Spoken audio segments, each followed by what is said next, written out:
Mainit.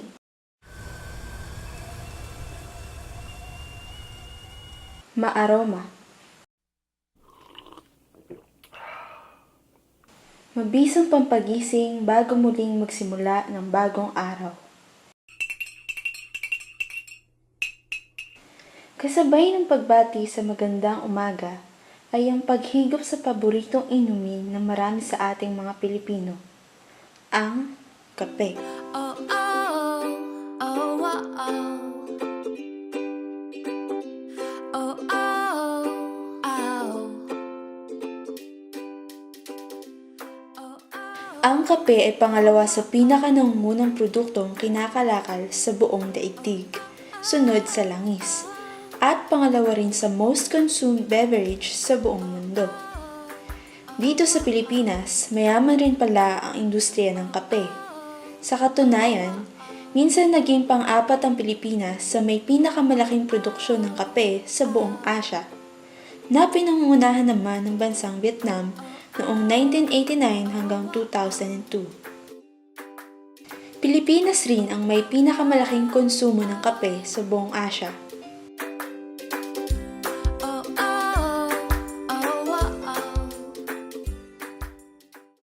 Ngunit dahil sa pagbaba ng presyo ng kape sa pandaigdigang kalakalan, nagkaroon ng krisis ang industriya ng kape sa bansa.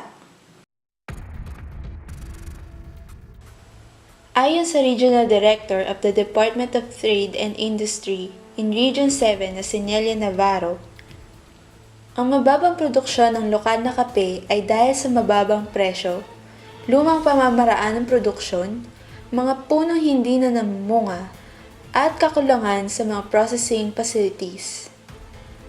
Dahil sa potensyal ng bansa na muling maging isa sa pangunahing producer at exporter ng kape, may ilan nang umaaksyon upang manumbalik ang dating sigla ng industriya.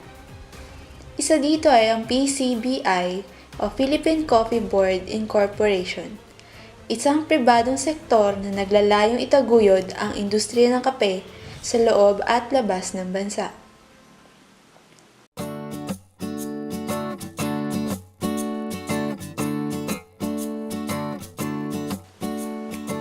Ano nga ba ang mga benepisyong nakukuha sa kape?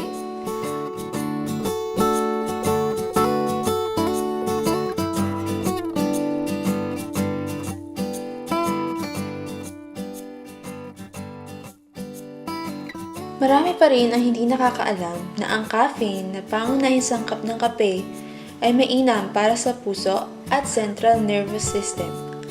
Nakatutulong ito upang mapabilis at mapahusay ang mental performance at tumutulong rin na mapalaki ang daluyan ng hangin sa lungs.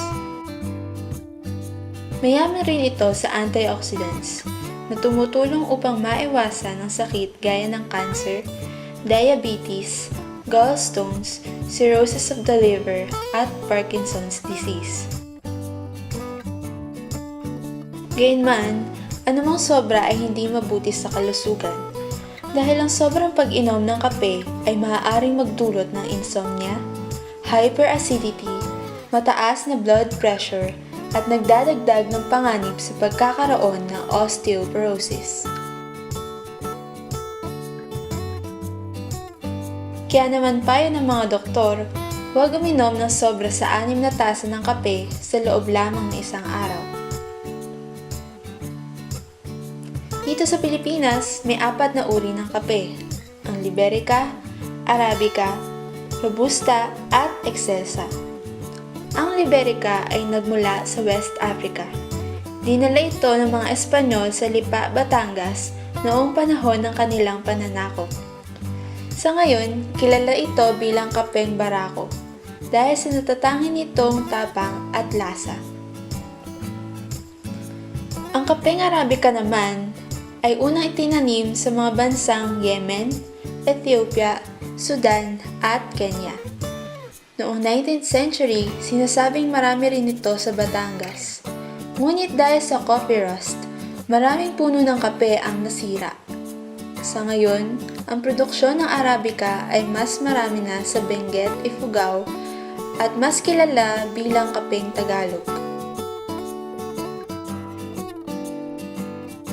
Kung ikukumpara naman daw ang kapeng robusta sa ibang uri ng kape, ay hindi ito ganun kasarap ang lasa at kabango ng aroma dahil mas mataas daw ang level ng caffeine nito.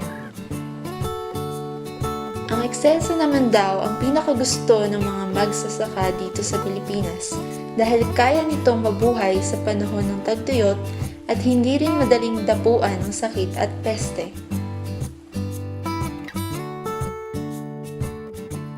Kung exotic na kape naman ang hanap mo, meron din yan dito sa Pilipinas, ang kapeng alamid. Ito ay nagmula sa mga kapeng kinain at itinumi ng mga civet cat, isang uri ng nocturnal animal na naninirahan sa Mount Malarayat sa Batangas.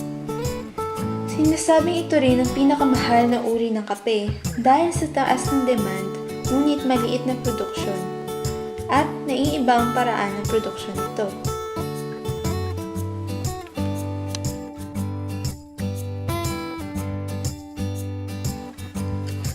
Anumang klase ng kape ang trip mo, maging 3-in-1 na nabibili sa kahit saang tindahan, tunay na ang bawat pait at tamis ng kape ay may handog na benepisyo at biyaya.